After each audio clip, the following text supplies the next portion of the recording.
Oh my, it looks like Hertha has gone back to her duties, and Glenfiddia is away somewhere too. Has our dear cutie taken complete charge of the drink stand? Wonderful. Now I can order without worrying about ending up with one of the logistics company's specials. The type of drink that keeps you awake all night, leaving you no choice but to pass the time working. That's right, I'm just a carefree librarian now. If only there weren't so many people with overdue books, and I didn't have to go door to door to get them back. I would have dropped by to chat with you sooner, and try out your delightful creations, of course. Let me think. I don't really have a favorite drink. Just wrestle me up something rejuvenating that'll lift my spirits. And if it could help me nod off to sleep later, that would be even better.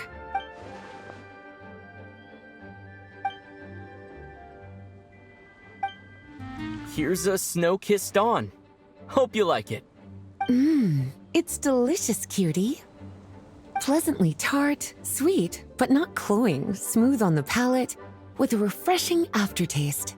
If anything, though, I seem to be feeling a little more energetic than I'd like. Perhaps you've unwittingly unraveled Glenfiddia's secret and concocted an even more effective pick-me-up? Don't worry, there's no rush. Your eyes are aglow with curiosity, as though you have many more questions to ask. Let's chat for a while. Take your time. Inspiration will come soon enough.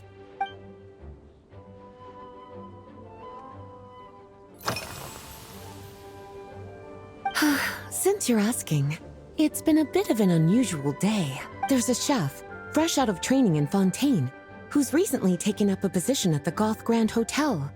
She borrowed our most valuable book, the Mondstadt Millennial Compendium of Desserts.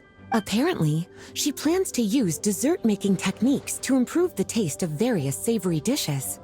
Something about reducing their greasiness. Indeed, and judging by the results, she rather overdid it with the caramel sauce. What should have been fragrant meat slices ended up tasting nauseatingly sweet.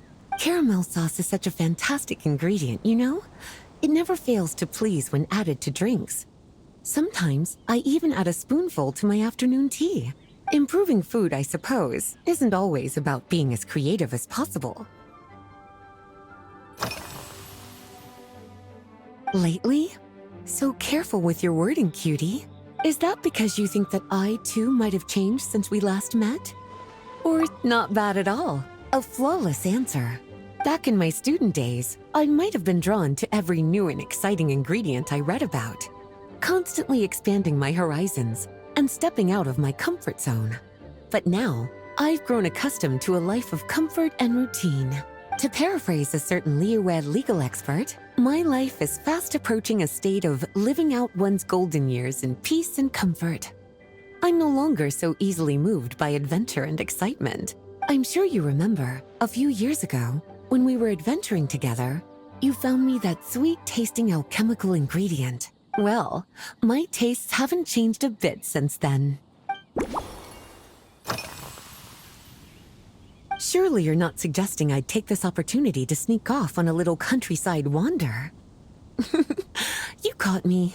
My investigations into Mondstadt's lesser-known drinks took me to Dawn Winery, where I had a little chat with the head housemaid, Adelind. On my way back, I ran into Emmetall out on patrol. She'd encountered some monsters she didn't know how to deal with, and in her desperation, asked for my help. I accompanied her on a detour to Wolvendom to teach some raving hounds a lesson.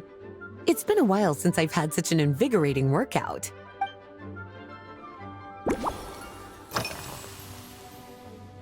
Oh, this? That was for another of today's little errands. A large contingent of the expedition team will be returning to Mondstadt soon. They've been away for such a long time, so there's a good chance many of their tastes have changed. Jean asked me to visit some of their families to try and get a better understanding of what new ingredients might satisfy our knights' changing preferences. Well, they've all devoted their blood, sweat, and time to protecting Mondstadt.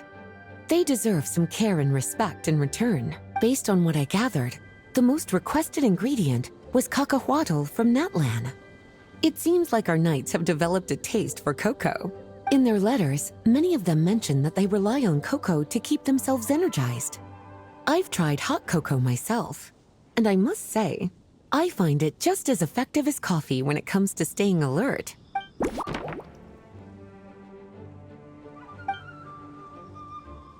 As expected, cutie, your brilliant mind has grown even sharper. Just a few gentle hints were all you needed to light that special spark of inspiration. Finished! A new creation, custom made for you. This should help you fall asleep quickly and guarantee you peaceful dreams. It's called a slumbering rose. From the colors to the choice of glass, everything's been carefully crafted. You've turned it into a completely different drink. Based purely on appearance, it's exactly my style. Time to see how it tastes. Full marks. It's like savoring an exquisite dessert before taking a stroll along the shore of Cider Lake, with a gentle breeze caressing your skin, relaxed and at ease. I no longer feel drained of energy, but neither am I overstimulated. I'm actually starting to feel a little sleepy. As a bedtime drink, this is pure perfection. So good, in fact, that I feel like writing an article to extol the virtues of this slumbering rose. I can use it as an opportunity to crown you the new maestro of mixology. Speaking of lakeside strolls, why don't you join me next time there's a clear, warm day, when the sun is bright but not too harsh? Any walk would be more relaxing with you to talk to along the way, cutie. Then, when we get back, you could fix me up another glass of slumbering rose. And I'll make just as sure to hold you to that. When the time comes, I won't accept any excuses.